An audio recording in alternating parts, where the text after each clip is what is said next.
January 24, 2021. Third Sunday, Ordinary Time.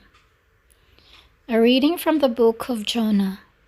The word of the Lord came to Jonah for the second time, saying, Arise, go to Nineveh, the great city, and preach to it as I shall tell you. Jonah sent out and went to Nineveh in obedience to the word of God.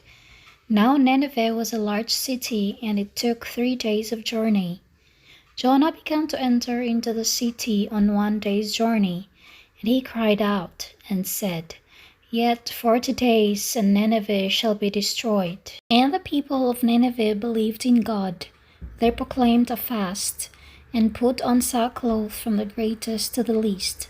God saw their efforts to renounce their evil ways, and God relented about the disaster which he had threatened to bring on them, and did not bring it. The word of the Lord. Thanks be to God. A reading from the letter of St. Paul to the Corinthians. I tell you, brothers and sisters, the time is running out. From now on, those who have spouses should live as though they had none, and those who mourn as though they were not mourning. Those who enjoy life as though they did not enjoy it. Those who have been buying property as though they had no possessions. They that use this world as if they used it not, because this world as we know it is passing away. The word of the Lord. Thanks be to God.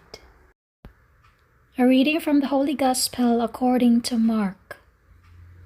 After John had been arrested, Jesus came to Galilee. There he proclaimed the gospel from God, saying, The time is fulfilled, and the kingdom of God is close at hand. Repent and believe the gospel. As he passed along the lake of Galilee, he saw Simon and Simon's brother, Andrew, casting a net in the lake, for they were fishermen. Jesus said to them, Come after me, and I will make you fishers of men. Then they abandoned their nets and followed him. Going on a little further, he saw James, son of Zebedee, and John his brother, who were also mending their nets in the ship. Then he called them. So they left their father Zebedee in the boat, along with the hired men, and followed him. The Gospel of the Lord.